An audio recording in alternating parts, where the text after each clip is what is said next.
UP विधानसभा budget सत्र ने योगी सरकार की मुश्किलें बढ़ा दी है। सदन में अखिलेश यादव की रणनीति के आगे बीजेपी सरकार बेबस नजर आ रही है। महंगाई, सुरक्षा, बेरोजगारी और शिक्षा के मुद्दे पर सीएम योगी के मंत्रियों को जवाब देते नहीं बन पा रहा है। तो वहीं आज तीसरे दिन सदन में अखिलेश ने आजम खान पर चल रहे मुकदमे के लिए सीएम योगी को कटघरे में खड़ा कर दिया। सदन में आजम का मुद्दा उठाकर अखिलेश ने एक तीर से कई निशाने साधे हैं। तो क्या कहा है अखिलेश ने, देखते हैं रिपोर्ट। यूपी में आज विधानसभा के बजट सत्र का तीसरा दिन था। तीसरे दिन भी विपक्ष के नेता अखिलेश यादव योगी सरकार पर हमलावर रहे। अखिलेश यादव ने आज भी सदन में कानून के मुद्दे पर बीजेपी सरकार को घेरा। इससे पहले अखिलेश यादव ने योगी के गर्मी वाले बयान पर योगी को करारा जवाब दिया। सदन में सरकार पर बरसते हुए आखिरकार अखिलेश यादव को आजम खान की भी याद आ गई। कानून व्यवस्था पर सवाल उठाते हुए अखिलेश यादव ने कहा कि किसी भी नेता का पॉलिटिकल करियर में इतने मुकदमे दर्ज नहीं हुए। जो लोग मुकदमा दर्ज करवा रहे हैं, वहां के डीएम से मैंने पूछा, पता चला कि उन पर दबाव था, झूठे मुकदमे दर्ज कराए गए। राजनीति के लिए उन पर फर्जी बकरी चोरी जैसे मुकदमा दर्ज करवाया गया है। यह डराने के लिए किया जा रहा है। रिहाई के बाद से ये कयास लगाए जा रहे हैं कि आजम खान सपा प्रमुख अखिलेश यादव से खासे नाराज हैं और जल्द ही सपा छोड़ने का ऐलान तक कर सकते हैं। लेकिन वहीं अखिलेश की तरफ से लगातार आजम को मनाने की कोशिशें भी जारी है, लेकिन आजम की नाराजगी में कोई खास फर्क नहीं आया। इस बीच शिवपाल यादव से आजम की मुलाकात ने अखिलेश की मुश्किलें जरूर बढ़ा दी है। लेकिन आज सदन में जिस तरह से अखिलेश ने आजम को लेकर सीएम योगी को घेरा, उससे साफ है कि अखिलेश को लेकर आजम के रुख में कुछ नरमी जरूर आएगी। वैसे अखिलेश ये पहले भी कह चुके थे कि वो सदन में आजम का मुद्दा जरूर उठाएंगे, लेकिन सदन शुरू होने से पहले ही आजम खान जेल से बाहर आ गए। सदन में अखिलेश के बयान ने ये संदेश दे दिया कि आजम के बिना अखिलेश अधूरे। राजस्थान में राज्यसभा की 4 सीटों के लिए चुनाव का ऐलान हो चुका है। अब तक ये तय माना जा रहा था कि चुनाव निर्विरोध होगा।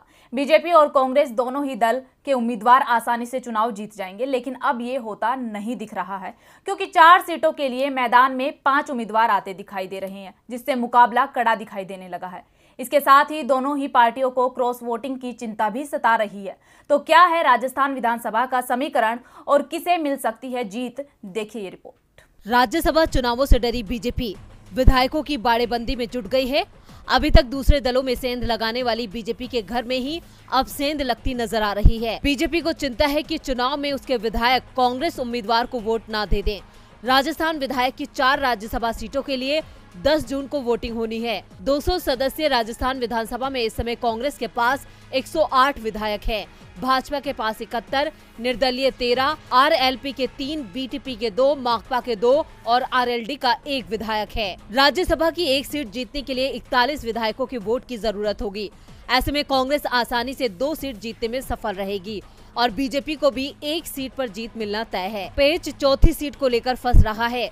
बीजेपी नेता गुलाब चंद कटारिया ने कहा कि पार्टी 2 सीटों के लिए उम्मीदवार उतारेगी और विधायकों की बाड़ेबंदी करेगी, जबकि कांग्रेस पहले ही 3 सीटों पर चुनाव लड़ने का ऐलान कर चुकी है। ऐसे में चुनाव तय है। कांग्रेस ने भी विधायकों की बाड़ेबंदी की तैयारी कर ली है।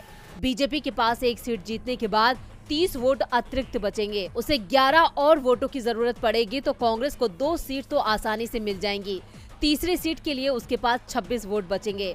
कांग्रेस सत्ता में है, इसलिए उसे 15 वोटों का जुगाड़ करने में ज्यादा परेशानी नहीं दिख रही है। 13 में से 11 निर्दलीय विधायक गहलोत से मिलकर कांग्रेस का साथ देने की बात कह चुके हैं। सीपीएम और आरएलडी विधायक कांग्रेस खेमे में जाते दिख रहे हैं, जिससे कांग्रेस की जीत तय दिखाई दे रही है। दूसरी ओर बीजेपी को सिर्फ बीटीपी के समर्थन की उम्मीद है। गुलाब चंद कटारिया ने दावा किया कि जो वोट कम पड़ रहे हैं उसकी भरपाई कांग्रेस विधायकों से कर ली जाएगी।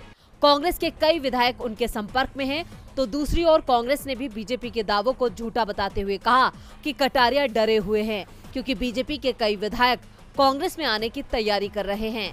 बीजेपी के 1 दर्जन से ज्यादा विधायक उसके संपर्क में हैं। ऐसे में कांग्रेस में सेंध लगाने का दावा करने वाली बीजेपी खुद ही मुसीबत में फंसती दिख रही है। जातिगत जनगणना का मुद्दा इस समय गरमाया हुआ है और इस मुद्दे पर केंद्र सरकार बुरी तरह घिर गई है। बीजेपी विरोधी दल लगातार जातिगत जनगणना की मांग कर रहे हैं। वहीं वामसेफ ने आज इस मांग को लेकर भारत बंद का आह्वान किया था। तो कैसा रहा भारत बंद का असर, आइए देखते हैं इस खबर में। देश में इन दिनों कई ऐसे मुद्दे हैं जिन पर मोदी सरकार बुरी तरह घिरी हुई है, लेकिन सरकार फिर भी अपनी मनमानी कर रही है। वहीं महंगाई, बेरोजगारी जैसे मुद्दों के बीच जातिगत जनगणना का मुद्दा तूल पकड़ चुका है और इस पर जहां बिहार की सियासत तो गरमाई हुई है ही, वहीं दूसरी तरफ आज इस मुद्दे पर अखिल भारतीय पिछड़ा वर्ग एवं अल्पसंख्यक समुदाय कर्मचारी महासंघ ने भारत बंद का आह्वान किया था, जिसका कई स्थानों पर असर दिखाई दिया। केरल, तमिलनाडु, बिहार में कुछ स्थानों पर बाजार बंद कराए जाने की खबर है। कई राजनीतिक दलों ने वामसेफ की मांग का तो समर्थन किया था, लेकिन बंद से अपने आप को अलग रखा था, जिस कारण से बड़े शहरों में इसका ज्यादा असर नहीं दिखा। बता दें कि आह्वान अन्य पिछड़ा वर्ग की गणना नहीं कराने के केंद्र के फैसले के विरोध में किया गया था। इसके साथ ही वामसेफ ने कई अन्य मुद्दों को भी उठाया। पिछड़े और अल्पसंख्यक समुदाय संघ के सदस्यों की ओर से भारत के कई हिस्सों में हड़ताल और प्रदर्शन किया गया। वहीं इस भारत बंद आंदोलन को राष्ट्रीय परिवर्तन मोर्चा, भारत मुक्ति मोर्चा, बहुजन मुक्ति मोर्चा और कई अन्य संगठनों का समर्थन भी मिला। सिर्फ जातिगत जनगणना ही नहीं, चुनावों में ईवीएम के इस्तेमाल और निजी क्षेत्रों में SC, ST, OBC के लिए आरक्षण को लागू न करना और पुरानी पेंशन योजना को फिर से शुरू करने की भी मांग जैसी समस्याओं को उठाया गया। बंद के समर्थन में पिछड़ा वर्ग मोर्चा के लोगों ने बुधवार को धनबाद के रणधीर वर्मा चौक पर प्रदर्शन किया। मोर्चा की मुख्य मांगों में जाति आधारित जनगणना, MSP गारंटी कानून व ईवीएम घोटाले की जांच शामिल है। मोर्चा की धनबाद जिला इकाई ने कहा कि जनगणना जाति के आधार पर ही होनी चाहिए। देश में पिछड़ा वर्ग 52% से भी अधिक है। जातिगत जनगणना से आबादी के आधार पर विकास की योजनाएं बनेंगी, लेकिन केंद्र सरकार इससे बच रही है।